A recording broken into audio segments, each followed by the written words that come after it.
Woman says she is now seizure-free thanks to a breakthrough surgery performed by a team at the Epilepsy Center at UC, the Neuroscience Institute. Local 12's medical reporter Liz Bonis explains how it works in this Local 12 Health Alert.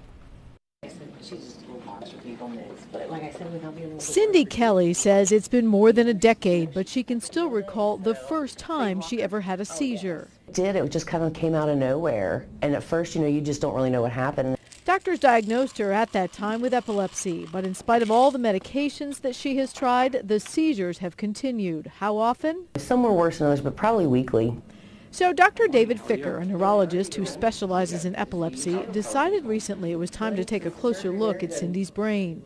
Initially, he tried traditional imaging to see if he could find the area of the brain causing her seizures, but he soon discovered in some patients we need to go a little bit further and implant electrodes surgically over the surface of the brain, which was the case with Cynthia.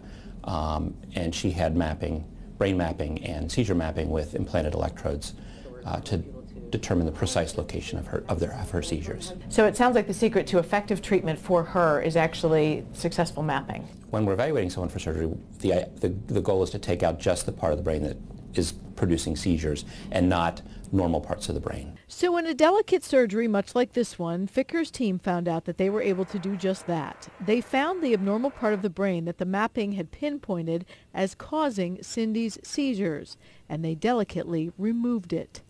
For Cindy, it's worked.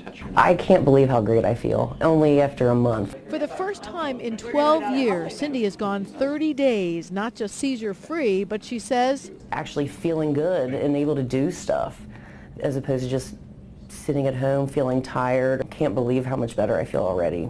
What's more is that Dr. Ficker says new guidelines now show this surgery should be considered in those with epilepsy after just 2 attempts of medications that don't stop seizures. A number of studies across the country show that the average length of time that someone has difficult to control seizures is in the range of 15 to 20 years.